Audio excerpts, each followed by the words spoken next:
हाँ, क्या करोगे बैठ के? भजन ध्यान करोगे? हैं? कितने लोग भजन ध्यान करते हैं? ऊंचा हाथ खड़ा करो, पता लगे। भजन ध्यान जो करता है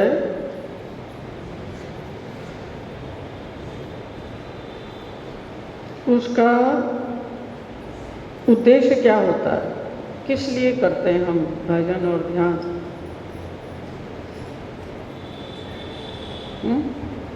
किस लिए करते हो? कुछ तो कोई तो कारण है ना? हैं? यहाँ बगैर कारण के करते हो? किस लिए करते हो?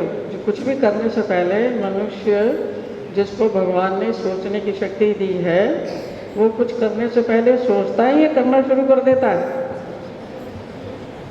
करने से पहले सोचता है कि मैं ये करूँगा तो मेरे को ये प्राप्त होगा, इसलिए मुझे ये करना है। जैसे स्कूल जाते हैं तो उनको पता है कि स्कूल जाएंगे तो वो कागज़ देंगे साल के आखिर में, है ना? कागज़ के लिए तो जाते हैं और किसके लिए जाते हैं? कुछ सीखने जाते हैं वहाँ, हैं? कागज़ के लिए जाते हैं, कागज़ देंगे। तो कागज़ से क्या होता है?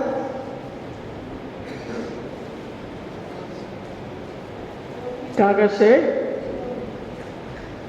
कागज़ देख के लोग प्रभावित हो जाते हैं, अरे इसके पास तो कागज़ है, डिग्री है इसके पास तो फिर वो अच्छा जॉब देते हैं। जॉब हम किस लिए करते हैं? कि हमें काम करना अच्छा लगता है, इसलिए जॉब करते हैं। किस लिए करते हैं जॉब?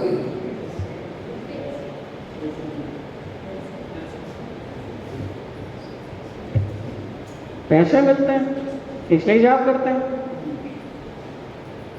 पढ़ते किस लिए? नहीं पढ़ेंगे तो नहीं पढ़ेंगे तो कैसा जॉब मिलेगा? हैं? कैसा जॉब मिलेगा? नहीं पढ़ोगे तो जॉब मिलेगा? अनपढ़ आदमी को कोई हायर करके राजी है? इसलिए अब क्या करना पड़ेगा? पढ़ना पड़ेगा। नहीं पढ़े तो जॉब नहीं मिलेगा, जॉब नहीं मिलेगा तो पैसे नहीं आएंगे, पैसे नहीं आएंगे तो घर में शांति रहेगी, घर वाले छोड़ देंगे? नहीं, वो नहीं छोड़ेंगे। तो कहेंगे काम के ना काज के, रोटी तुम्हें सुबह भी चाहिए, लंच में भी चाहिए, डिनर में भी चाहिए, काम के ना काज के और दुश्मन अनाज के। मतलब अनाज तुम व्यर्थ कर रहे हो, खा रहे हो, कुछ करो तो सही। तो इसलिए क्या करना पड़ता है? बोझा ढोना पड़ता है। जितनी तुम्हारा वेट नहीं है उतने तुम्हें किताबों का बोझा ढोना पड़ता है। वही दिन मैं 5 नंबर गई थी, वहाँ से किसी काम से गई थी, वापस आ रही थी तो बच्चे तो पैदल चल रहे थे और उनके थैले जो थे वो रिक्शा में चल रहे थे। मैंने कहा अरे यार, बचपन में पढ़ते थे एक गधा होता है, गधे के ऊपर एक आदमी होता है, एक उसका बेटा होता है, तो लोग उसको छोड़ते नहीं है। तो फिर तो सारा देखना तो 2-2 आदमी गधे के ऊपर बैठे हुए हैं। तो वो वाली कहानी मेरे को याद आ गई कि देखो कैसा समय आ गया है कि जो आदमी है वो पैदल चल रहा है और जो थैले हैं उनके वो रिक्शे में चल रहे हैं। माँ बाप ने रिक्शा करा के दिया है कि रिक्शा लेके स्कूल जाओ और रिक्शा से वापिस आओ। अब वो थैले रख देते हैं वहाँ, तो उनके बैठने की जगह नहीं है।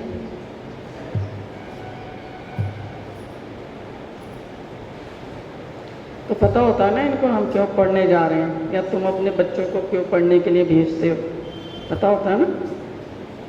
कि पढ़ेंगे नहीं तो ये गलियों में घूमेंगे, गंवार बनेंगे, गाली गलौज करना सीख जाएंगे और लड़ाई झगड़ा करेंगे, दम मचाएंगे, परेशान करेंगे। तो इसलिए इनको पढ़ने के लिए भेजते हैं। और इनकी शादी भी करनी है, एक तो अनपढ़, दूसरे से जॉब नहीं, तो शादी हो जाएगी तुम्हारी, हैं? फंस गए ना। इसलिए पढ़ना पड़ेगा। इनको तो पता है कि माँ बाप को भी पता है इनको पढ़ाना क्यों है, लेकिन भजन ध्यान का कुछ पता है कि भजन ध्यान क्यों करते हो? पता तो होना चाहिए किस लिए करते हो, किस लिए किया जाता है, कुछ मिलता है?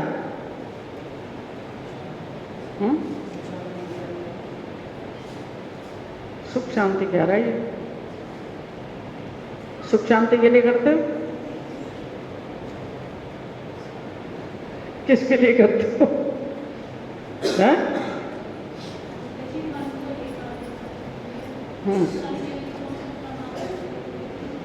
हाँ, मन को एकाग्र करने के लिए करते हो। मन को एकाग्र करना जरूरी क्यों है? बाकी लोग तो नहीं सोचते कि मन को एकाग्र करना है, वो तो जो उनका मन कहता है वो करते रहते हैं। मन को एकाग्र किस लिए करना है? क्यों करते हैं मन को एकाग्र? क्या होता है उससे?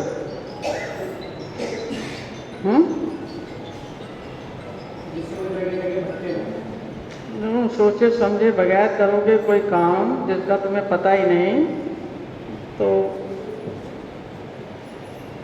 जिसका महत्व ही नहीं पता, फिर क्या करोगे? पता तो होना चाहिए ना।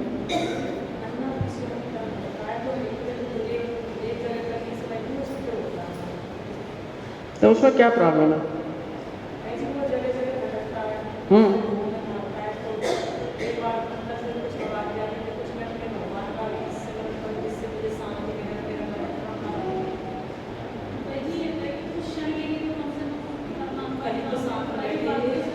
हैं?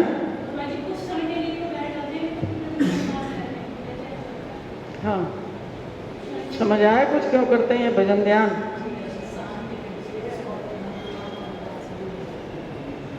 ये एक माइक ले लो तो तुम जब बोलोगे कुछ सुनाई तो देगा। ये माइक दे दो उनको, ये वाला, ये सबसे लंबा यही है, दे दो उनको।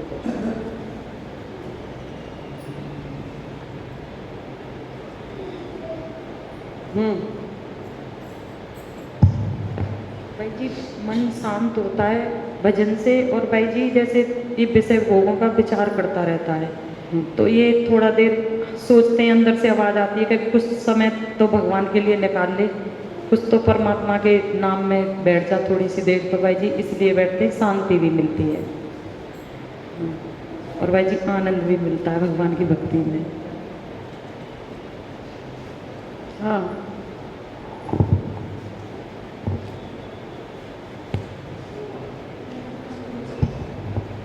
दंडवत प्रणाम गुरु भाई जी।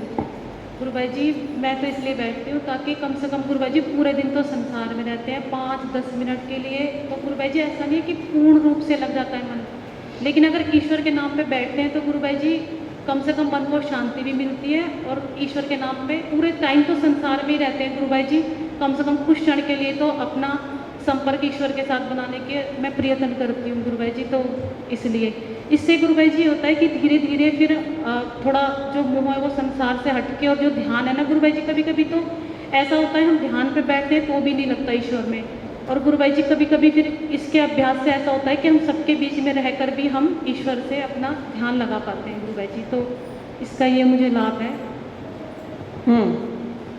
ईश्वर के बारे में क्या जानते हो जो उसके ऊपर ध्यान लगाओगे? कौन है वो? गुरु भाई जी ईश्वर तो सब कुछ है गुरु भाई जी हमारे। गुरु भाई जी ईश्वर कौन है? गुरु भाई जी ईश्वर तो जिसका ध्यान लगाओगे वो भी तो पता होना चाहिए, ध्यान किसका कर रहे हो, कौन है ईश्वर?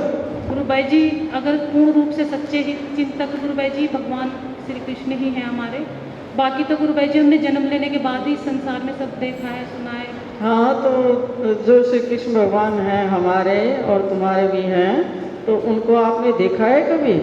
गुरु भाई जी नहीं देखा, लेकिन उनकी जो हमने लीलाएं पढ़ी हैं गुरु भाई जी, और गुरु भाई जी भजन सुनते हैं, लीलाओं के द्वारा हम उनको गुरु भाई जी जब ध्यान लगाते हैं तो थोड़ा बहुत भगवान से गुरु भाई जी हो जाता है संपर्क, इतना तो नहीं हो पाता, लेकिन गुरु भाई जी काफ़ी होता जो है। जो आप सुन रहे हैं, जो आप भजनों में इधर उधर सुनते हैं, वो वैसे हैं भगवान?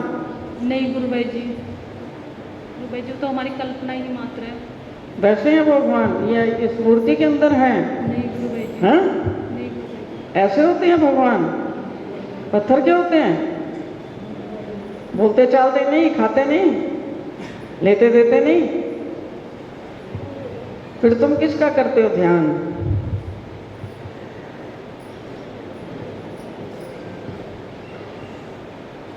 ये तो पता होना चाहिए ना, ध्यान लगाते हो तो किसका लगाते हो? गुरु भाई जी जब नाम स्मरण करते हैं तब तो भगवान कृष्णा जी का जो पंच अवतार होते हैं गुरु भाई जी उनका करते हैं, लेकिन गुरु भाई जी जब ध्यान लगाते हैं तो फिर गुरु भाई जी ऐसा होता है कि धीरे धीरे सबको त्यागो कि कोई अपना नहीं है, पहले थोड़ी देर शांति से बैठना पड़ता है, फिर अपने आप को देखो कि मैं कौन हूँ, मैं कहाँ से आई हूँ, मेरा वास्तविक लक्ष्य क्या है, यहाँ कोई मेरा नहीं है, माँ बाप नहीं है, ये तो सब इस जन्म के रिश्ते नाते हैं, कोई पुत्र नहीं है। तो गुरु भाई जी थोड़ा थोड़ा देर ये विचार करने से धीरे धीरे जो मन है वो ईश्वर की तरफ। हाँ, गुरु भाई जी ये जो अपने- आपने बताया ना कि थोड़ी देर शांत होके बैठना जो है ज़रूरी है, ताकि आप फिर विचार करेंगे कि मैं कौन हूँ, कहाँ से आया हूँ, मैं यहाँ पर क्या कर रहा हूँ। तो किसी एक दिन तो जाऊँगा, मैं मर के कहाँ जाऊँगा? इन बातों का तो विचार करना चाहिए ना, ये तो विचारने योग्य बातें हैं। हम लोग को खाली ये शरीर ही थोड़ी है, और ये जो दिख रहा है ये हड्डी और मांस और चमड़ा, यही है हम? नहीं गुरु भाई जी, है नी? हड्डी मांस और चमड़ा यही है हम। नहीं गुरु भाई जी, ऊपर से चमड़े से सारा कवर कर दिया ना, तो यही है क्या? हम चमड़ा है, उसके अंदर हड्डियाँ और मांस और नसें नाड़ियाँ, यही है सब बस। नहीं गुरु भाई जी। जब हम कहते हैं कि जब हम मैं शब्द का संबोधन करते हैं कि मैं ये कर रहा हूँ, मैं यहाँ जा रहा हूँ, मैं ये खा रहा हूँ, मैं ये देख रहा हूँ, मैं ये सुन रहा हूँ, मैं ध्यान लगा रहा हूँ, मैं स्मरण कर रहा हूँ, वो मैं कौन है? गुरु भाई जी एक दिन ना मैं भाई जी यहाँ से गई थी अब नवरात्रे में। नहीं, वो मत बताओ, मैं एक दिन यहाँ से गई थी, बात बताओ जो मैंने प्रश्न पूछा है। हाँ जी भाई जी, तो मुझे मतलब विचार आया था शमशान को देख के कि मतलब मुर्दा पड़ा था, तो भाई जी एकदम ध्यान गया कि जैसे ये मुर्दा पड़ा है किसी दिन हम भी इस शमशान में आने वाले हैं। तो भाई जी अंदर से एकदम आवाज़ आई कि सब कुछ छोड़ के मतलब रहना तो यही है, पर एक अनंत परमेश्वर से ध्यान लगा लो कि वो ही है सब कुछ। भाई जी जो जैसे आत्मा की एकदम वो होती है ना। बात आपकी ठीक है, पर मेरे प्रश्न का उत्तर तो नहीं है ना, मेरे प्रश्न का उत्तर नहीं है ये। हाँ जी भाई जी। हाँ, मेरे प्रश्न का उत्तर दो तो बात फिर आगे बढ़ेगी ना। जी भाई जी। हाँ, प्रश्न क्या था मेरा? प्रश्न यह था कि ध्यान किसके लिए लगाते हैं, कौन है जिसका ध्यान लगाते हैं, किसका ध्यान लगाते हैं? नहीं, वो तो बात पहले हो चुकी। उसके बाद मेरा प्रश्न था कि जब आप बोलते हैं कि जो अनीता ने बताया कि चिंतन करना है कि मैं कौन हूँ, कहाँ से आया हूँ, कहाँ जाऊँगा, या दुख क्यों भोग रहा हूँ, मेरी दुर्गति क्यों हो रही है, या मेरे साथ ऐसा क्यों होता है, दूसरों के साथ ऐसा नहीं होता, मैं अपने आप को कैसे शांत करूँ, अपने आप को सुखी करूँ, ये आपको तब विचार आते हैं जब आप शांत होकर बैठते हैं। उससे पहले नहीं आते। नहीं आते भाई। उससे पहले नहीं आते। तो जब हम ये कहते हैं कि मैं शांत होकर बैठा हूँ, मैं ध्यान कर रहा हूँ, मैं भजन कर रहा हूँ, मैं स्मरण कर रहा हूँ, मैं चिंतन कर रहा हूँ, मैं खा रहा हूँ, मैं पी रहा हूँ, मैं सो रहा हूँ, मैं ले रहा हूँ, मैं दे रहा हूँ, मैं यहाँ जा रहा हूँ, वहाँ से आ रहा हूँ, तो वो मैं कौन है? वही है भाई जी आत्मा। आत्मा कुछ करती है क्या? करती नहीं आत्मा भाई जी। बोलती है? जो मैं ना भाई जी वही एक दंड प्रणाम गुरुभाई जी जो सारे दिन कहता रहता ना कि मैं ये कर रहा हूँ, मैं वो कर रहा हूँ, मैं वो कर रहा हूँ, गुरुभाई जी ये तो हमारी मन बुद्धि है जो हमारे संसार में है गुरुभाई जी, इंद्रियों के अधीन होकर हम इसको अपना समझते हैं। लेकिन गुरुभाई जी अगर हम जब ध्यान योग में बैठते हैं ना तो गुरुभाई जी फिर वास्तविक मैं से संपर्क होता है।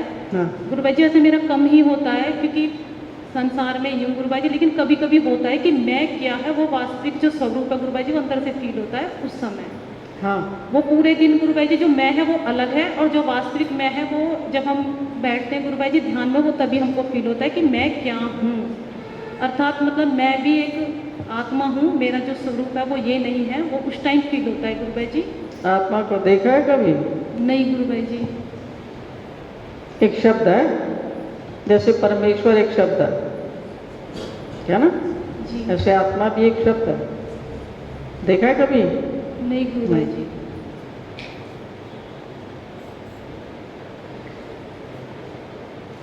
आत्मा कुछ करती है?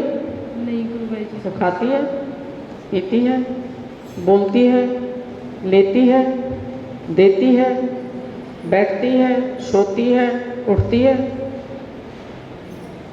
कुछ नहीं करती। तो जो सारा दिन मैं कर रहा है, आत्मा तो नहीं हो सकती। मैं के बगैर कुछ चलता है संसार? पहले मैं आता है और मैं के साथ में आ जाता है मेरा। ये मैं और ये मेरा। और जैसे ही आपने मैं बोला वैसे ही आपने अपने आप को दूसरे से अलग कर दिया। मैं और मेरा और तुम तुम्हारा।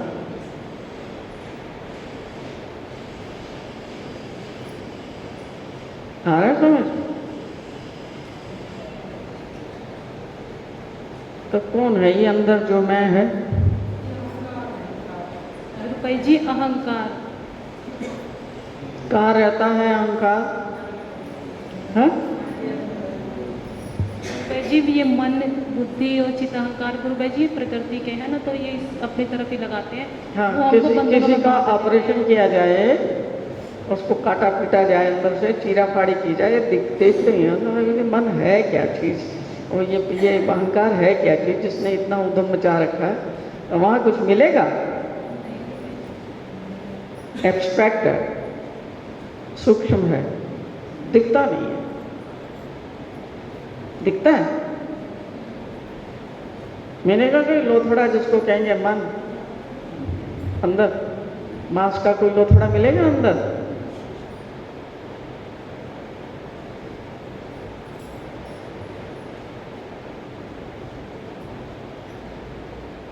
तो जब हम बोलते हैं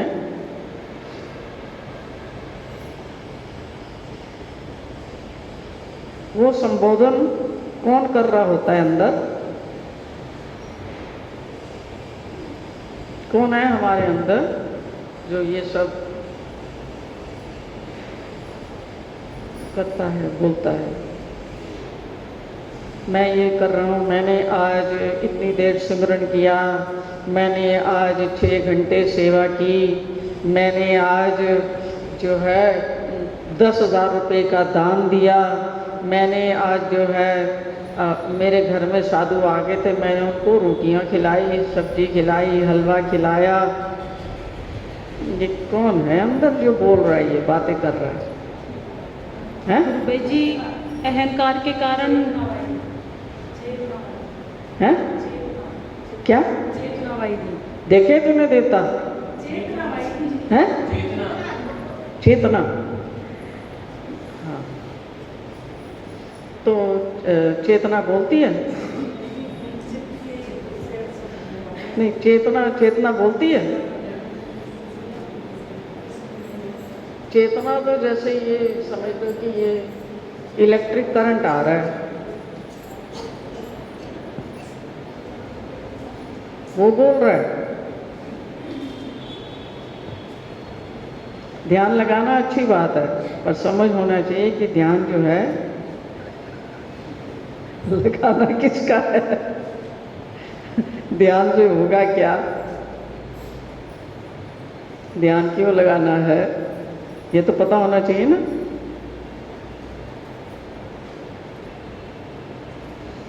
ध्यान की विधि बता रखी है भगवान ने।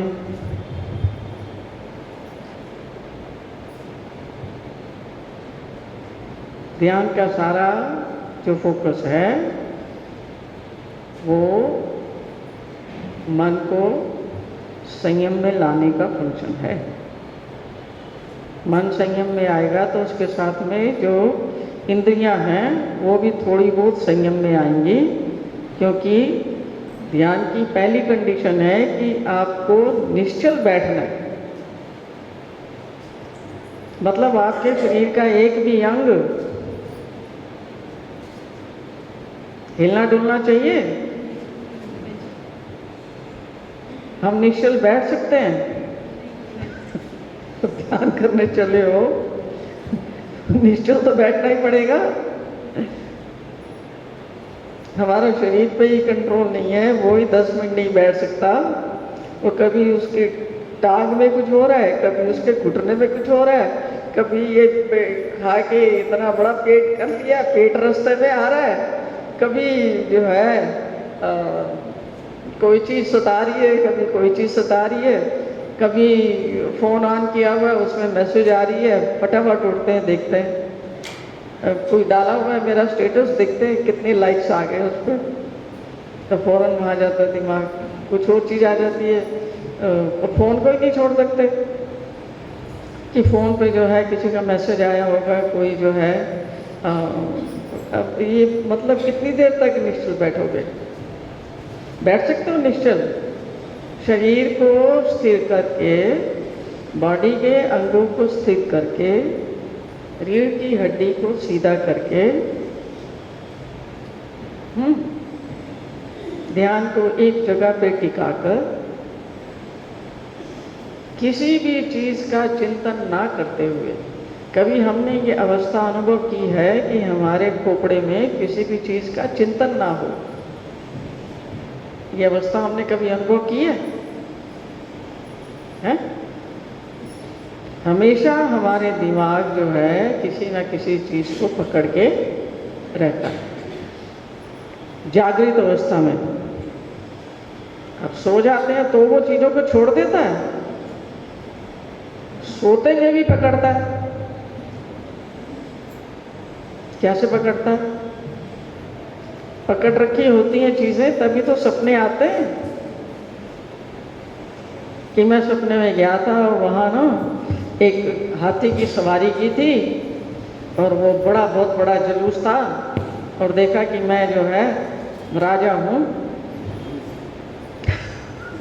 तो सपने देखने में कोई मूल्य लगता है नहीं? सपने में पैसे लगते हैं कोई? वो तो विचार हैं, आपकी कल्पनाएं हैं, कहीं भी जा सकती हैं। सपने में आपने देखा कि मैं हाथी की सवारी कर रहा था और वहाँ पर एक राजमहल में मैं पहुँच गया। वहाँ मेरी 25-30 रानियाँ हैं और बच्चे वहाँ पर डोल रहे हैं, और वो सब करके और सुबह हुई। तो आपको सपना तो याद रहता ही है सबको। तो रात को भी हमारी जो दिन में हम चीज़ें नहीं भोग कर सकते, अब उनको कब करेंगे? रात में करेंगे। दिन में उन्होंने रिस्ट्रिक्शन लगा दी कि नहीं जा सकते, नहीं कर सकते, ये नहीं हो सकता, वो नहीं हो सकता। रात को कोई पहरेदार बैठा हुआ है? अब वो दिन में नहीं हुआ तो अब कब होगा? रात में होगा। रात को भी हमारे विचार जो है रुक जाते हैं क्या?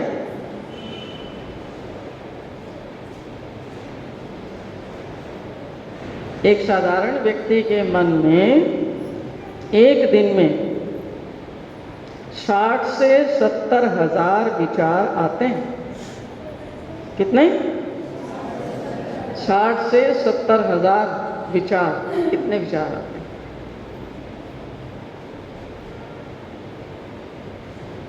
ऋषिमुनि बाहर आए हैं कुछ लोग।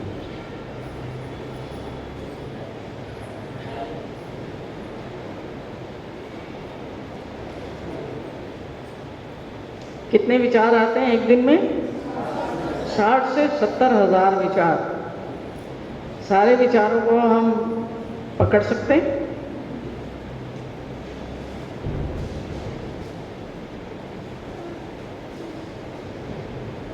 या अब इतने विचार रोज आएंगे, उनमें से कितने जो हैं, कितनों को आप तवज्जो दे सकते हो, कितनों को आप थोड़ा ध्यान दे सकते हो, और कितनों के बारे में सोच के कुछ अपना जीवन चला सकते हो? सारे पकड़ सकते हो? इसलिए उन उड़ते हुए विचारों में से कभी हम 2 पकड़ते हैं, कभी 3 पकड़ते हैं, कभी 1 पकड़ते हैं, कभी 5 पकड़ते हैं, कभी नहीं भी पकड़ने का मूड होता तो आते रहते हैं और हम उनको एंटरटेन नहीं करते, बात नहीं सुनते।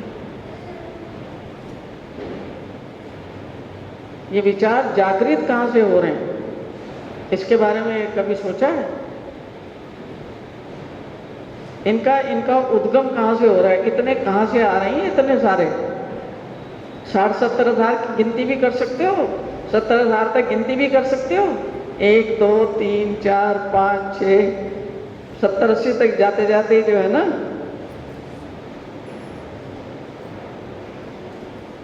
आदमी सुठिया जाता है कि मैं कितने करूँगा, फिर भूल गया तो फिर 201 301 402 पता नहीं कहाँ से कहाँ पहुँच जाता है। 1000 की गिनती करना आसान है, तो 70 हज़ार आ रहे हैं विचार, 60 से 70 हज़ार। ये कहाँ से उठ रहे हैं सारे? बाहर से आ रहे हैं क्या? ये सब अंदर से आ रहे हैं। अंदर कहाँ से आ रहे हैं? सबके अंदर विचारों को पैदा करने वाला एक ऐसा ज़बरदस्त भंडार है जिसको कहा जाता है संस्कार। वो संस्कार हमने अपने, वो संस्कार किसने बनाए? जो हमारे भीतर है संस्कार, वो किसने बनाए? बाहर से कोई बना के अंदर डाल गया इंजेक्शन लगा के? हैं? किसने बनाए? किसने बनाए? हमारे संस्कारों के निर्माता हम हैं, हम ही ने बनाए ना, या कोई और बना के अंदर डाल गया? है? किसी की ताकत है हमारे अंदर कोई डाल सके? इंजेक्शन से तो दवाइयाँ जाती हैं, केमिकल जाते हैं। विचार इतना सूक्ष्म है कि विचार डाल जाएगा वो, ईश्वर भक्ति का विचार डाल जाएगा? डाल सकता है कोई? वो आपके संस्कारों में है, तो वो संस्कार कभी आपका उभर आया और आपने उसके अनुरूप कोई क्रिया कर दी, उस विचार को आपने पकड़ लिया। पहले की भी कोई चीज़ होती है तो उसका फिर दोबारा विचार आता है, और कई विचार आते हैं। हम अच्छी चीज़ का जब विचार आता है उसको पकड़ने की कोशिश करते हैं, लेकिन उसी वक्त हमारे दिमाग में एक दूसरा विचार आ जाता है। कभी आपने अपने पिछले समय में, क्योंकि पिछला समय यानी कि जो आत्मा है वो कभी भी मरती नहीं है, सिर्फ कपड़ा बदला जाता है, शरीर बदला जाता है। आत्मा जो है वो रहती है। आत्मा कभी भी ना मरती है, ना गलती है, ना सड़ती है, ना इसको कोई काटता है, ना इसका कोई शस्त्र भेदन छेदन कर सकता है। तो ये आत्मा तो सदैव से है, और कई बार जो है डिफरेंट शरीर में धारण कर चुकी है, तो इसका कभी अंत होता नहीं है। आत्म तत्व का अंत सृष्टि का किसी भी यंत्र से, किसी भी प्रकार से, किसी भी बॉम्ब एक्सप्लोजन से, किसी भी और चीज़ से इसको जलाया, कटाया, मारा, सुखाया नहीं जा सकता। अभी कपड़े इसके अलग अलग होते हैं, कपड़े बदल लेती है, कभी राजा बन जाती है, कभी कुत्ता बन जाती है, कभी सूअर बन जाती है, कभी ब्राह्मण बन जाती है, कभी शूद्र बन जाती है, कभी हाथी बन जाती है, कभी कीड़ा मकोड़ा बन जाती है, कभी कुछ बन जाती है। आत्मा तो एक ही है। और उसके जो स्थूल शरीर जो हमें नज़र आते हैं, वो स्थूल शरीर उसके जो सारे नष्ट होने वाले होते हैं वो सारे अलग अलग हो जाते हैं। ये कैसे होता है? जैसे जैसे संस्कार हैं और जिन जिन संस्कारों के अनुरूप हम चलना चाहते हैं वैसा वैसा ही शरीर लेना पड़ेगा। अब संस्कार अगर गाय जैसे हैं तो जाना पड़ेगा ना वहाँ, और संस्कार अगर कुत्ते जैसे हैं तो वहाँ जाना पड़ेगा ना। संस्कार अगर सूअर जैसे हैं वहाँ भी जाना पड़ेगा ना। कोई ना कोई तो जा ही रहा है ना वहाँ। सूअर घूमते हुए दिखते हैं ना, कुत्ते भी दिखते हैं, हाथी भी दिखता है, मनुष्य भी दिखता है, राजा भी दिखता है, साधु भी दिखता है, सन्यासी भी दिखता है, ब्रह्मचारी भी दिखता है, सारे दिखते हैं ना। ये कैसे जा रहे हैं वहाँ पर? अपने अपने संस्कारों के अनुरूप जा रहे हैं। और जैसे हमारे संस्कार होते हैं वैसी ही हमारी विचारधारा, वैसे विचार अब कौन से आएंगे? जैसे जैसे संस्कार हैं, एक बहुत बड़ा मटका भरा पड़ा है, अब उसमें और किस किस्म की चीज़ें डाली जाएंगी? जैसी पहले पड़ी हैं वैसी आएंगी ना, जो उसका स्टॉक है। इसलिए डिफरेंट डिफरेंट लोग जो हैं उनके डिफरेंट डिफरेंट विचार हैं, और हर एक विचार के साथ एक भावना होती है। जैसे ही हमारे दिमाग में विचार आया एक और भावना आ गई उसके साथ, और ये विचारों और भावनाओं की जो उथल पुथल है उसी को शांत करने के लिए अगर आप अपने मन को शांत नहीं करते तो अशांति में जितने भी आप निर्णय लोगे, सारा दिन हमें निर्णय लेना होता है ना। इस परिस्थिति में मैं क्या करूं, इस परिस्थिति में मैं क्या करूं, मेरी ये परिस्थिति आई है इसमें क्या करूं, निर्णय तो लेना पड़ता है ना। अब अशांत मन से आपने निर्णय लिए तो क्या वो आपके हित में हो सकते हैं? हित में हो सकते हैं? इसलिए इनको शांत करना जरूरी है, क्योंकि शांत मन से जो आप निर्णय लोगे मतलब शांत हुआ जब तक मन में उथल पुथल है, बुद्धि अपना काम ढंग से नहीं कर सकती। विवेक जो है अपना काम ढंग से नहीं कर सकता, इसलिए उसको शांत रखना पड़ता है कि शांत मन से सोच के विचार के अपने भले और बुरे का विचार करके मैं कोई निर्णय लूं ताकि उसका परिणाम मेरे लिए अच्छा हो, मुझे क्लेश ना हो, अशांति ना हो। और जब मन ही स्थिर नहीं है तो बुद्धि काम करती है? कर सकती है बुद्धि काम? उसमें खाली मन जो है उसमें भावनाएं, तरंगें वो चलती रहती हैं, और भावनाओं के वशीभूत होकर भी निर्णय लेते हैं लोग, है ना। किसी से लड़ाई झगड़ा हो गया, कुछ हो गया, निर्णय ले लिया कि अब जो है जब तक जीवित हूं इस आदमी की शक्ल नहीं देखूंगा। लेते हैं ना ऐसा निर्णय। जब आपके अहंकार को चोट लग जाए, जब आपकी भावनाएं जो है बिल्कुल तहस नहस हो जाएं, तो क्या सोचते हैं? बुद्धि क्या सोचती है? इस आदमी की शक्ल अब कतई नहीं देखूंगी। अब ये भावना के वशीभूत होकर निर्णय ले लिया, इस निर्णय पे चल सकेंगे? चल सकेंगे? कैसे हमारा जीवन चलता है? ऐसे हम लोगों से पंगे लेते रहते हैं, किसी को भला कहते हैं, किसी को बुरा कहते हैं, किसी के साथ लड़ाई करते हैं, किसी को गाली निकालते हैं, किसी को कुछ उठा के मार देते हैं, किसी के बारे में बुरे विचार रखते हैं, किसी से ईर्ष्या करते हैं, किसी से द्वेष करते हैं, किसी के साथ कैसा व्यवहार है, किसी के साथ कैसा व्यवहार है। क्योंकि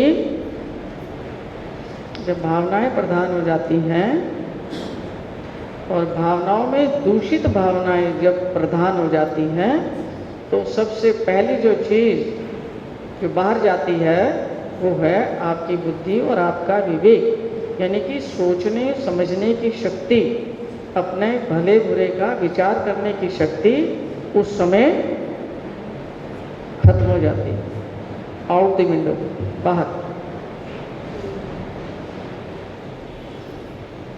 जो भी आप उस समय निर्णय लेंगे वो आपके काम का होगा नहीं। अब निर्णय आपने ले लिया, अब उसका परिणाम कौन झेलेगा? तो आदमी कब सीखता है? जब इन चीज़ों का परिणाम उसको झेलना पड़ता है, तब वो सीखता है, वैसे नहीं सीखता।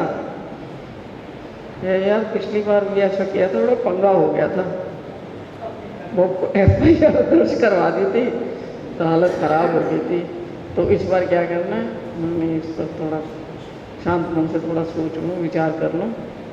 तो कैसे सीखते हैं हम? ऐसे जब हमें ठोकर लगती है, जब हम बगैर सोचे विचारे कोई काम करते हैं, तब उनका परिणाम हमको झेलना पड़ता है।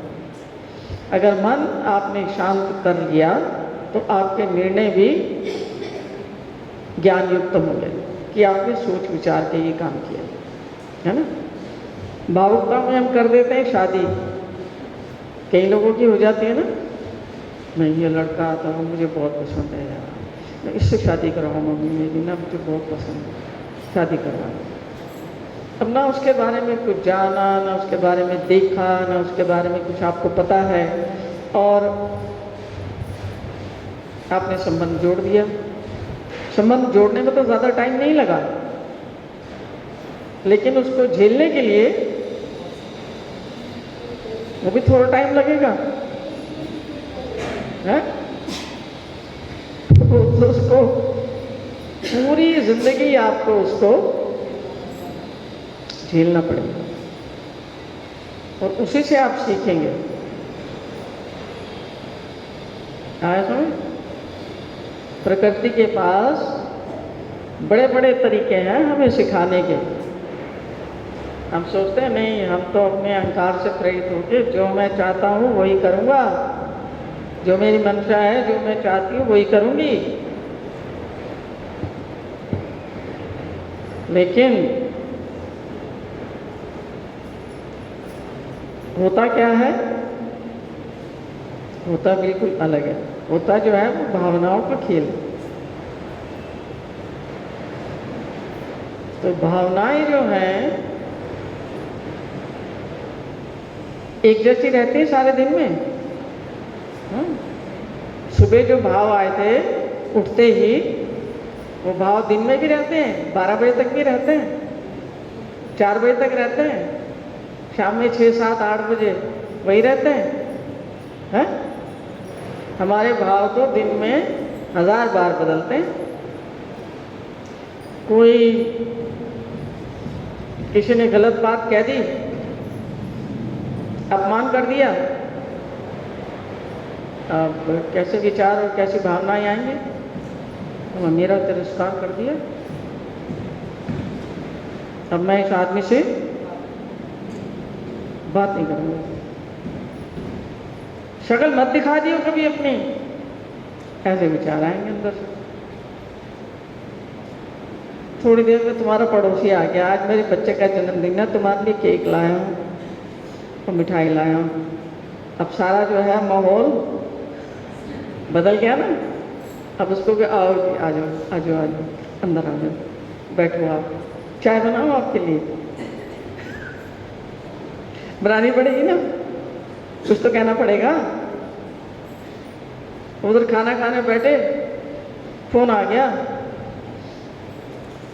वो आपका मामा का लड़का जो है, जो गांव में रहता है, वो बेचारा जा रहा था कहीं, तो उसके एक्सीडेंट हो गया। अभी खाना खाना बैठे ही थे, अब क्या करोगे खाने का? इतने प्यार से बनाया था, अब क्या हो गया? खाने का हिसाब किताब सारा बेकार हो गया ना।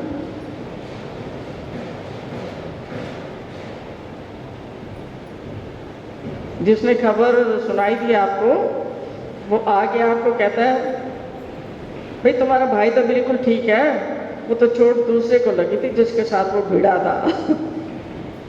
अब क्या, जल्दी लाओ रोटी लाओ, जल्दी बनाइए। जो 1 मिनट में क्या हो गया, अब सीन बदल गया ना, पलट गया। अब भूख तो लगी हुई थी अंदर, लेकिन भावनाओं ने घेर लिया और भूख को कहा कि भूख जाए भाड़ में, उठो बाइक निकालो मैं जा रहा हूँ। इतने में वो आ गया, उसने कहा नहीं नहीं वो तो ठीक है, वो दूसरे को आई थी चोट, वो तो तुम्हारा मामा का लड़का तो ठीक है। अब क्या करोगे? रोटी को लपकोगे कि नहीं? ऐसा दिन में कितनी बार होता है? सारा दिन ये होता रहता है, सुबह से लेकर रात तक।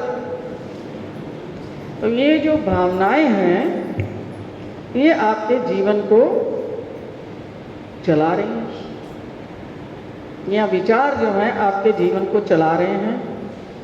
और वो कहाँ से आ रहे हैं? जो हमारे संस्कार हैं वहाँ से आ रहे हैं। अब उन्हीं से हम परेशान हैं,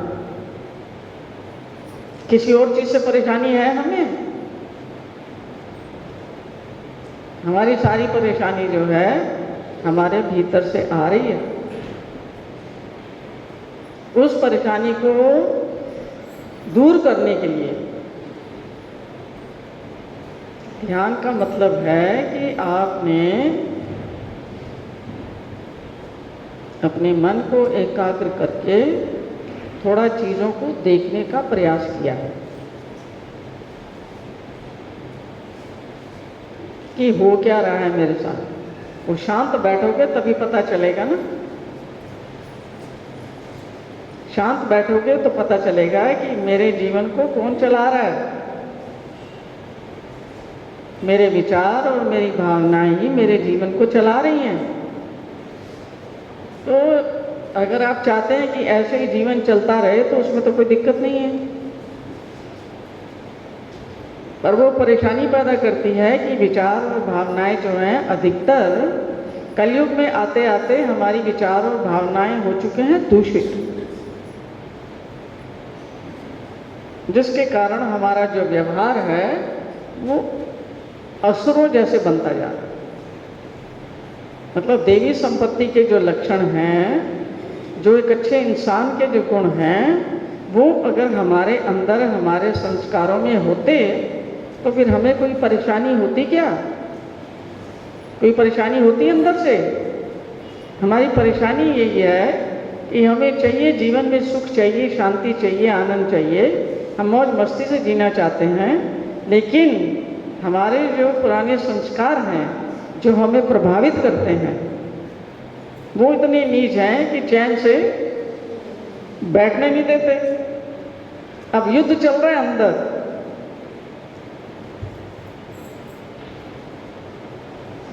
और उसको हम बाहर देखते हैं, अपनी गलती हमें नजर आती है, हमें पता लगता है कि हमारे ही विचार दूषित है, प्रॉब्लम हमारे अंदर है, हमें दिखता ही है? हमें बिल्कुल नहीं दिखता। हमें क्या दिखता है? वो ऐसे करता है इसलिए मैं दुखी हूँ, वो ऐसे करती है इसलिए मैं दुखी हूँ, उसने ऐसा कह दिया इसलिए मैं दुखी हूँ, उसने मेरे बारे में ऐसा बोल दिया इसलिए मैं दुखी हूँ। लेकिन वास्तविकता में हम दुखी क्यों हैं कि हमारे अपने ही संस्कार जो हैं वो ऐसे हैं जो दुखदाई हैं, भावनाएं हैं और विचार हैं, लेकिन हम उनको स्वीकार करने के लिए राजी हैं नहीं। जो लोग ध्यान में बैठते हैं उन्होंने ये निर्णय लिया है कि मैं अपने जीवन को बदलना चाहता हूँ, मैं देखना चाहता हूँ कि मेरे अंदर कौन कौन सी चीज़ें गलत हैं, कौन कौन सी चीज़ें ठीक नहीं हैं, और मैं उनको बदलने का प्रयास करूँगा। मैं इनसे छुटकारा पाने का प्रयास करूँगा। इसलिए वो अपने आप को शांत करने के लिए वो ध्यान में बैठता है। और मन को जो है वो शांत होगा, मतलब जिन चीज़ों में मन उलझा पड़ा है, जब तक वो शांत नहीं होता तब तक आप बताओ कि उसको ज़बरदस्ती वहाँ से, जिसमें उलझा पड़ा है वहाँ से निकाल के आप उसको लगा सकते हो कि तो भगवान का चिंतन कर, भगवान का मनन कर, भगवान की गीता पढ़, भगवान के वचनों पर चलने का प्रयास कर, एक अच्छा इंसान बनने का प्रयास कर सकते हो। ये होगा, अपने आप हो जाएगा। इसलिए एकाग्र होके, शांत होके कम से कम 1 घंटा बैठना बहुत ज़रूरी है। उसमें जो भी विचार आपके दिमाग में आते हैं, आपके मन में, बुद्धि में आते हैं, उनको किसी को कुछ नहीं कहना है कि ये अच्छा है और बुरा है, सिर्फ बैठना है आपने शांत होकर। बैठोगे तो सब दिखना शुरू हो जाएगा। तो दिखना बंद किस लिए हो जाता है? क्योंकि जब हम देखते हैं तो सारी गंदी चीज़ें नज़र आती हैं।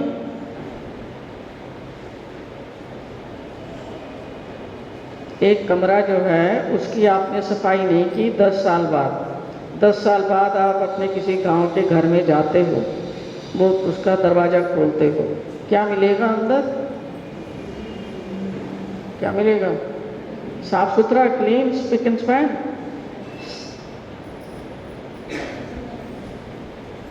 बहुत जाले होंगे, मकड़ियों ने कुछ बना रखा होगा, कोई पता नहीं सांप वाप भी हो, कोई कॉकरोच हो, धुआं, अंधेरा, गंदगी, ये सब होगी ना। इसलिए हम अंदर जाते हैं तो हमें अपनी चीज़ें थोड़े दिनों के बाद थोड़ी थोड़ी दिखनी शुरू होती है। जब दिखनी शुरू होती है, हमारा मन देखना चाहता है, मन कहता साला है तो मरण हो जाएगा, भाग ले, कुछ नहीं हो रहा है, इसलिए वो बैठने नहीं देता, वो देखना नहीं चाहता। क्योंकि अंदर जाने से तो आपको जो सच्चाई तो दिखेगी ना, जो चीज़ जैसी है वैसी दिखेगी। अंदर से जो विचार हैं वो तो आपके ही हैं, भावनाएं जो उठ रही हैं वो तो आपकी ही हैं। देखने के लिए राजी हैं? हैं? राजी हैं? नहीं। इसलिए कोई भी भीतर जाने के लिए तैयार नहीं है। जब तक आप भीतर जाने के लिए तैयार नहीं हैं, देखने के लिए तैयार नहीं हैं कि मेरे जीवन में जो परेशानी, जो दुख, जो कष्ट, जो क्लेश जो आ रहे हैं, उसका मूल कारण मेरे भीतर है, उसको दुनिया की कोई ताकत मुझे बता नहीं सकती। आपको स्वयं पता लगता है कि नहीं आज मैं बहुत खुश हूँ? स्वयं पता लगता है कि नहीं कि आज मतलब बड़ा मनहूस दिन था, बड़ा बेकार दिन था? पता लगता है नहीं? तो बाहर के लोग उसको बना रहे हैं, भीतर ही है ना। दो चीज़ें हैं, भीतर हमारी सोच है और भीतर हमारे भावनाएं हैं। हर एक सोच के पीछे एक भावना है। बस सोच और भावना में, विचारों में उलझ के आदमी अपनी सारी जिंदगी क्या कर रहा है? सारी जिंदगी क्या कर रहा है? बर्बाद कर रहा है। और प्रॉब्लम अपनी होने से दोषारोपण कहाँ कर रहा है? दोषारोपण किस पे कर रहे हैं? और लोगों पे। और सोचता मैं बड़ा धार्मिक हूँ, मैं ध्यान लगा रहा हूँ, मैं सुबह 3 घंटे सिमरन करता हूँ, मैं ध्यान लगा रहा हूँ, रोज़ गीता पढ़ता हूँ, अब मेरा तो उद्धार जो है निश्चित हो जाएगा। उद्धार तो बाद की बात है, यहाँ पर सुखी हो या नहीं, जब यहाँ जो करके सुखी नहीं हो तो आगे तुम्हारे लिए सुख पड़ा हुआ है, आगे सुख पड़ा हुआ है। ये अगर हो जाना मैं बहुत सुखी हो जाऊंगा। बस ये एक चीज खराब है, ये चीज हो जाए ना अगर, तो फिर तो मेरी तो बल्ले ही बल्ले। अब वो चीज भी हो गई, अब हो जाएगी बल्ले बल्ले, है हो जाएगी, हो जाएगी बल्ले बल्ले, नहीं होगी। एक चीज खत्म होगी, दूसरी आ जाएगी, तीसरी आ जाएगी, चौथी आ जाएगी, 10 नंबर की आ जाएगी, 17 नंबर की आ जाएगी, 97 नंबर की आ जाएगी, 203 की अभी पेंडिंग पड़ी हुई है, 370 की आ जाएगी, 986 की पड़ी हुई है। अंदर तो भंडार है पूरा, क्योंकि जब से सृष्टि बनी है ये संस्कार हम इकट्ठे कर रहे हैं। अब करना क्या पड़ेगा कि जो कुछ भी चल रहा है ये इतना पावरफुल है, ये ऑलरेडी प्री सेट है। इसको आप इसका छेदन भेदन नहीं कर सकते, क्योंकि विचार जो है पता नहीं कब से इकट्ठे हो रहे हैं, भावनाएं पता नहीं कब से इकट्ठी हो रही हैं। एक ही रास्ता है, वो रास्ता ये है कि जैसे भी हो सके प्यार से अपने आप को भगवान के सामने रखने की कोशिश करो, क्योंकि ये चीज़ें इतनी पावरफुल हैं। विचारों में, मन में, बुद्धि में, चित्त में, अहंकार में, शरीर में, कानों में, जीवा में, सब तरफ देवी देवताओं का इतना ज़बरदस्त सामर्थ्य है, उसके आगे किसी की भी कोई, हमारे अंदर सामर्थ्य है कि हम देवी देवताओं का मुकाबला कर सकें, हैं, उनके सामर्थ्य से जुड़ सकें। उस रास्ते पर चलेंगे तो हम कभी भी सक्सेसफुल नहीं हो पाएंगे। तो हमें चाहिए जो इन सब देवी देवताओं से भी श्रेष्ठ है, जो इन सब से शक्तिमान है, जो सर्वशक्तिमान है, उसकी शरण में अगर हम जाते हैं और उसके सम्मुख हो जाते हैं तो हमारी समस्याओं का सबका समाधान होगा, अदरवाइज नहीं हो सकता। मन को भी आप कितना भी ध्यान में लगा लोगे, 1 घंटा बैठ जाओगे, 2 घंटे बैठ जाओगे, बगैर निश्चल हिले डुले कितनी देर बैठ सकते हो बताओ? कोई ना कोई चीज तो ध्यान को भंग करने के लिए आती है ना, कुछ बाहर से आती है, कुछ अंदर से ही आ जाते हैं विचार। फिर क्या करोगे? सारा दिन बैठोगे ध्यान में? मन ही तो एकाग्र होगा। और मन की शक्ति आप क्या समझते हैं? मन इतनी आसानी से भस्म होने वाला है? वो ऋषियों मुनियों की कहानियां पढ़ते हो ना, कौन है? विश्वामित्र और बड़े बड़े महर्षि तपस्या में बैठे हुए थे, क्या हाल हुआ उनका? जीत पाए अपने मन को?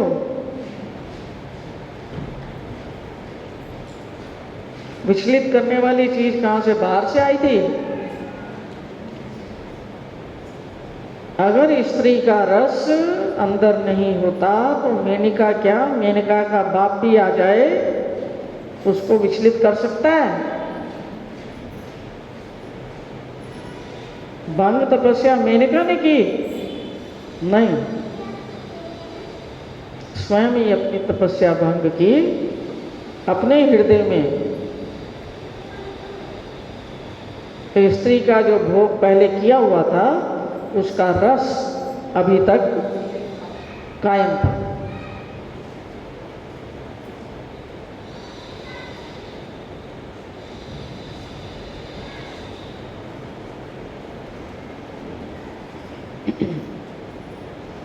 तो जो कुछ भी आपने करना है वो सब आपको स्वयं ही करना पड़ेगा। दुनिया की कोई ताकत आपके भीतर नहीं जा सकती। आपने अपने विचार बनाए हैं, आपने अपनी भावनाएं बनाई हैं, आपके विचारों भावनाओं की प्रेरणा से ही जो संस्कार आपके बने हुए हैं उनकी प्रेरणा से ही विचार और भावनाएं और धारणाएं, ये तीनों चीज़ें बन रही हैं अंदर ही अंदर, वो आपके जीवन को चला रही हैं। अब जब तक आप उनको देखते नहीं, उनको बदलने का प्रयास नहीं करते, तुम अपने आप नहीं कर सकते। इसलिए सुख के लिए, शांति के लिए, आनंद के लिए और बढ़िया जीवन जीने के लिए 4 दिन यहाँ भी शांति से गुजर जाएं और आगे भी कल्याण हो, उसके लिए भगवान की उपस्थिति के अलावा तुम्हारे पास और कोई दूसरा रास्ता नहीं है। भगवान के किसी भी गुण के सम्मुख हो जाओ कि वो दयालु हैं, कृपालु हैं, करुणा के सागर हैं, अनाथों के नाथ हैं, मेरे हित चिंतक हैं। मैं अपने आप इन चीज़ों से जूझ नहीं सकता, जूझ नहीं सकती। वो ही अपनी कृपा के द्वारा, अपने गुणों के द्वारा, उनकी उपस्थिति होते ही आपको कोई भी विचार या कोई भी भावना या कोई भी देवी या कोई भी देवता या कोई भी पितर आपके रास्ते में रुकावट बन सकता है, बन सकता है, आ सकता है नज़दीक, उनकी शक्ति देखते हुए आ सकता है नज़दीक। हमारे शरीर के अंदर ही 81 करोड़ 1.25 लाख से भी ऊपर देवी देवताएं हैं, उनके सामर्थ्य काम कर रहे हैं। आँखों में, नाक में, कान में, त्वचा पर, बुद्धि में, सब चीज़ों में उनके सामर्थ्य काम कर रहे हैं।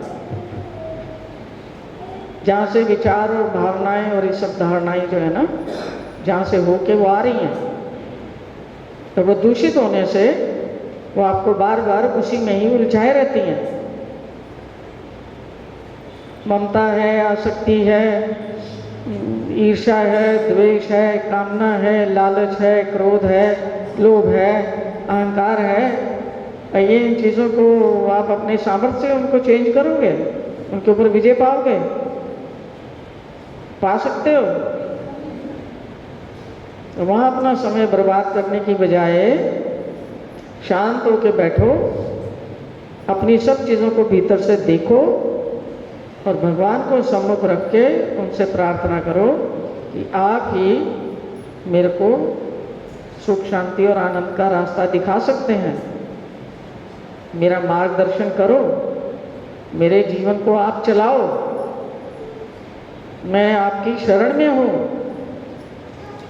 और शरणागति रक्षा करने वाले भक्त वत्सल प्रभु, मेरी भी रक्षा करो। ये करोगे तो तुम्हारे जीवन में सुख भी आएगा, शांति भी आएगी, आनंद भी आएगा।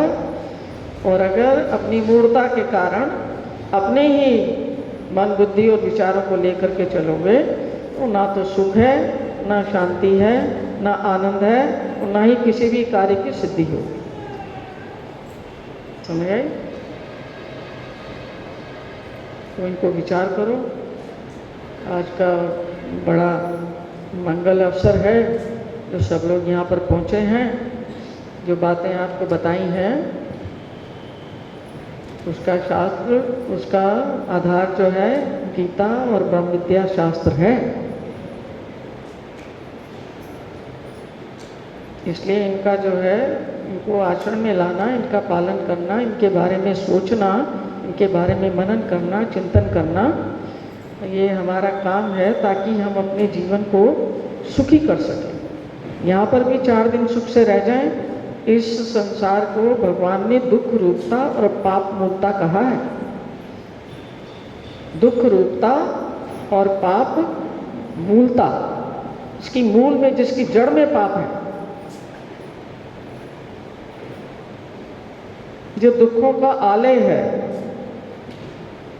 उसमें भी अगर हम सुख और शांति और आनंद चाहते हैं तो उसके लिए भगवान के रास्ते पर ही चलना पड़ेगा। जो उन्होंने रास्ता बताया है, यहाँ से निकलने का जो रास्ता है उसको आप अपना लें। ठीक है, सब लोग भगवान की ओर आकर्षित हों, उनकी बात को मानें, उस पर चलने का प्रयास करें, ऐसी मेरी सद्भावनाएं आप लोगों के लिए। बाकी प्रयत्न तो आप लोगों ने करना है। ठीक है। श्री कृष्णचंद्र चक्रवर्ती भगवान की जय। ग्रंथराज श्रीमद् भगवद गीता की जय। ग्रंथराज श्रीमद् ब्रह्म विद्या शास्त्र की जय। भगवान श्री चक्रधर स्वामी की जय।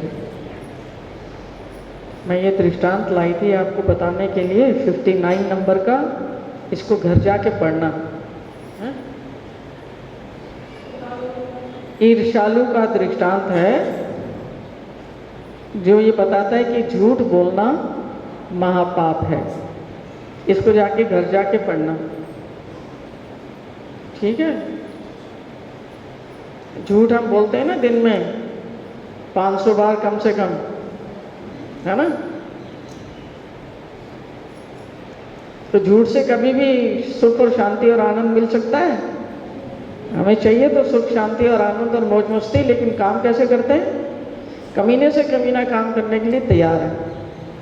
दिमाग वही सोचता है कि क्या तैयार ना, सुख शांति तो नहीं आ रही यार, आनंद तो नहीं आ रहा, मज़ा तो नहीं आ रहा। तो कैसे आएगा? तो तभी आएगा तो मज़े देने वाले काम करोगे। तो भगवान के सम्मुख रहोगे तो कोई भी चीज़ तुम्हारे सामने आ सकती है, बड़ी से बड़ी विपदा भी। तुम्हारे सामने उदाहरण है पांडवों के। उनके पास क्या था? घर भी छिन गया, सारा कुछ छिन गया, राजपाट छिन गया, सोना चांदी, महल माड़ियाँ और सब जो भी उनके पास था सब छिन गया।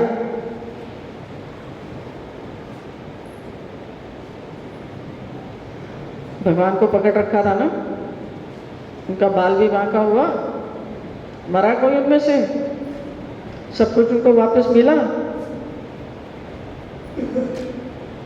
ये करना पड़ता है। हाँ। अपने दुख को लेके रोते रहोगे, इसके ऊपर आरोप लगाओगे कि इसने दुखी किया है, कौरवों ने दुखी किया है, हमारा राज ले गए, हमारा पाठ ले गए, हमारा घर ले गए, हमारा सब कुछ छिन गया। हाय भगवान, अब क्या करें? मेरे से तो कुछ होता ही नहीं, क्या करें? आत्महत्या कर ले, क्या करें? यही विचार आएंगे। भगवान का सहारा नहीं पकड़ोगे तो यही विचार आएंगे। दुनिया में जो हमारे साथ हो रहा है उसमें किसी को दोष नहीं है, वो हमारे ही कर्म है। हम लोगों ने सतयुग में भगवान की बात नहीं मानी, त्रेता में नहीं मानी, द्वापर में नहीं मानी, अब कलयुग में धक्के खा के आ रहे हैं। कर्म इतने हीन और नीच इकट्ठे कर रखे हैं और उम्मीद रखते हैं सुख की। नीच सोच के साथ, गिरी गई घिनौनी सोच के साथ काम करते हैं, ऐसे जो सबको प्रताड़ित और कष्टित और परेशान करने वाले हों। और उम्मीद किसकी रखते हैं? मेरे जीवन में सुख नहीं आ रहा भाई जी, सुख का कोई उपाय बताओ, मैं बहुत दुखी हूँ, बहुत परेशान हूँ। मैंने कहा सुख वाले काम कर लो, सुख चाहिए तो कि वो हमसे होते नहीं है। तो जरूरी है दुख वाले काम करने, दूसरों को दुखी करने वाले। दूसरों को दुखी करने से पहले ये सोच लो कि पहले अपने आप को दुखी करोगे, फिर दूसरे को दुखी करोगे। जो क्रोध कर रहा है, जो गुस्सा कर रहा है, जो किसी को परेशान कर रहा है, वो जब तक पहले खुद परेशान नहीं है, किसी को परेशान कर सकता है कोई? तो सबसे पहले किसका नुकसान हो रहा है? हमारा हो रहा है सबसे पहले, हमारा अपना। और जब हमने अपना नुकसान कर लिया, अब हम दूसरों का भी करेंगे, क्योंकि दूसरा सुखी कैसे है उसका भी करेंगे। यही कर रहा है हर आदमी, एक दूसरे को दुखी कर रहा है। और दुख का मूल कारण है कि वो उसको बाहर से दूसरा सुखी नजर आता है। वो कह रही है मैं इतना दुखी हूँ तो ये कैसे ऐसे मौज मस्ती में घूम रहा है, ये कैसे स्माइल कर रहा है, इसको भी कुछ कीड़ा लगा देता हूँ और ये भी दुखी हो जाएगा। ये करते हैं, दूसरों को दुख देके हम उसमें खुशी ढूंढने का प्रयास कर रहे हैं। कितनी नीच बात है। अरे सुखी होना चाहते हो तो अपनी खुशी से सुखी हो ना, और दूसरों को भी सुखी करो। जो चीज़ आप अपने जीवन में चाहते हैं उसको आपको दूसरों को बांटना पड़ता है पहले। खुशियाँ बांटोगे तो जीवन में खुशियाँ आएंगी, दुख बांटोगे तो जीवन में दुख, कलह, कलेश ये आएगा। ये सिद्धांत है।